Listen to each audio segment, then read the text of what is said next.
آپ کو بتانا چاہتا ہوں کہ 49 سال سے میں ہائی کورٹ کے سینئر وکیل کی حیثیت سے انرول ہوں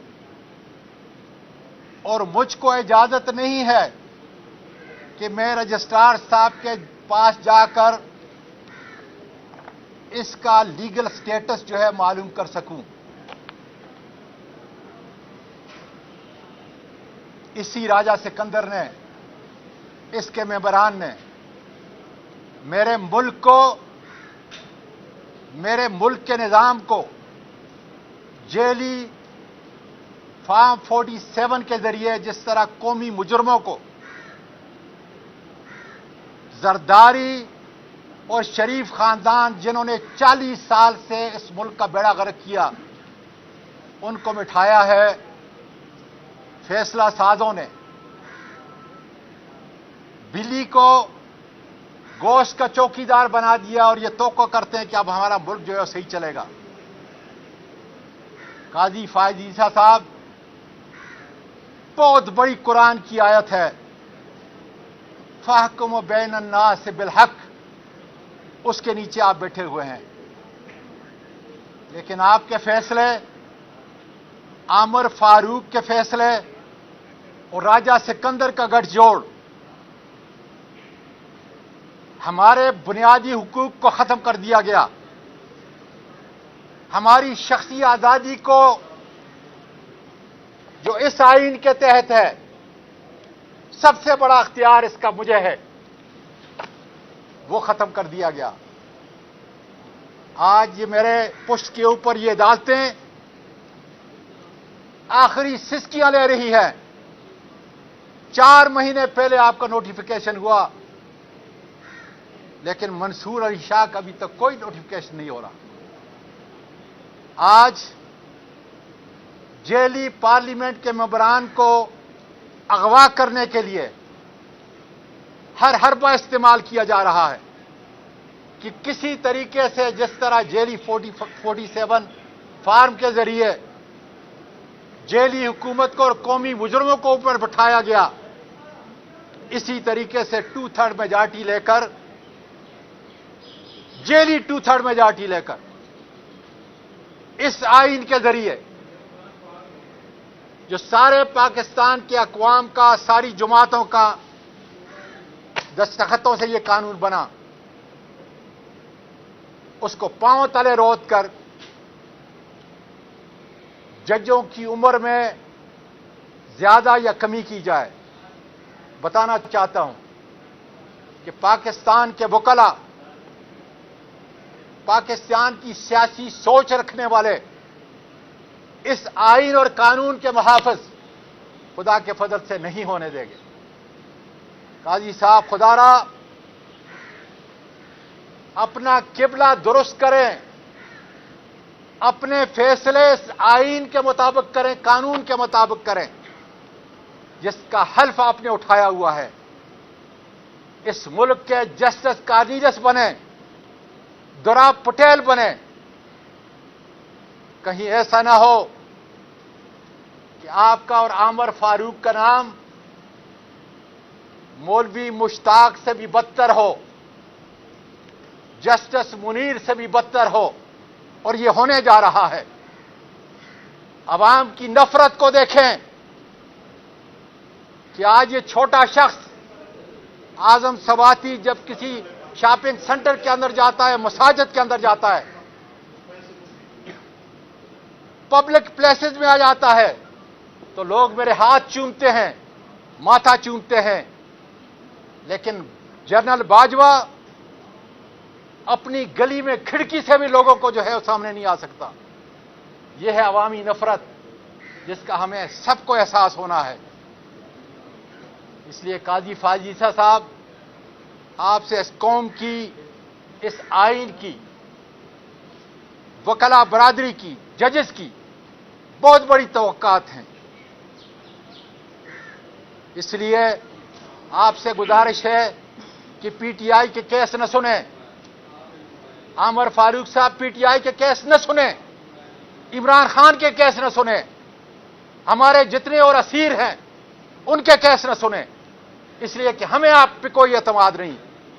آپ کے فیصلوں سے اس آئین کی دھجیاں اڑ چکی ہیں. آپ ہمیں بنیادی حقوق نہیں دے سکتے. اس لیے یہ عمران خان کا پیغام میں آپ کو دے رہا ہوں کہ ہم نے پہلے کہا، اب کہا، اور اب عمران خان کی زبان میں کہتا ہوں کہ آپ پر ہمارا کوئی اعتماد نہیں. وکلاء کا پاکستان کے کوئی اعتماد نہیں. بار کونسلوں کو خریدنے سے وہ اعتماد نہیں بڑھے گا. اس لیے قطعاً ہمارا کوئی فیصلہ آپ نہیں سنیں گے، اس لیے کہ آپ انصاف نہیں کر سکتے. بہت شکریہ جی. عمران خان کا پیغام لے کے چند دن قبل صبح 7 بجے آپ عمران خان کے پاس کس کا پیغام لے کے گئے تھے؟ حکومت کا پیغام تھا، اسٹیبلشمنٹ کا پیغام؟ سوال پوچھیے. بیٹا، سب سے بڑی بات یہ ہے، اعظم سواتی کے پاس صرف پاکستان کی حفاظت کا، پاکستان کی ترقی کا، انتشار کو روکنے کا پیغام ہے. وہ نہ اسٹیبلشمنٹ کا ایجنٹ ہے اور نہ خان صاحب ایجنٹ. جب خان صاحب نے یہ فیصلہ کیا کہ میں ختم نبوت کے احترام کے طور پر اور پاکستان میں انتشار کو بچانے کے لیے یہ جلسہ منسوخ کر رہا ہوں، تو ساتھ کہہ دیا کہ اس رعایت کے بعد سن لے پاکستان کا میڈیا اور پاکستان کے لوگوں، اس کی فور سائٹ کو دیکھ لیں، دور اندیشی کو دیکھ لیں. اس نے کہا مجھے معلوم ہے کہ اعظم مجھ پر اور سختیاں ہوں گی، مجھ پر اور کیس بنیں گے، تم پر اور کیس بنیں گے، لیکن پاکستان کی سربلندی کے لیے، ختم نبوت کے احترام کے طور پر میں اپنے وہ 4 جتنے بھی ورکرز ہیں، لیڈرشپ ہے، میں ان کو آج کے جلسے کی تمہارے منہ سے اعلان کر دو جا کر کہ آج کا جلسہ منسوخ ہوگا اس دن. اور ساتھ میں داد دیتا ہوں چیف منسٹر کے پی کے علی امین خان گنڈاپور اور اپنی پی ٹی آئی کی قیادت کو بھی کہ انہوں نے بڑا مثبت رول ادا کر کے ایک بڑی خونریزی سے ملک کے پاکستان کی عظمت کو بچایا ہے. میں ان کو سلام پیش کرتا ہوں کہ ان کی دور اندیشی کا نتیجہ تھا کہ جس کی وجہ سے میرے قائد عمران خان نے یہ فیصلہ کیا.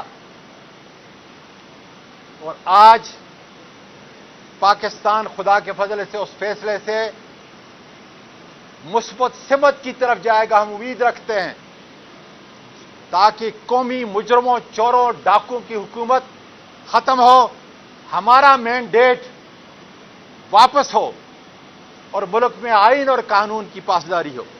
سواتی صاحب، آپ نے کافی تعریف کی ہے علی امین گنڈاپور صاحب کی، جبکہ رات 12 بجے تک آپ ان کے ساتھ انتظامات کا جائزہ اور انتظامات کے لیے بزی تھے.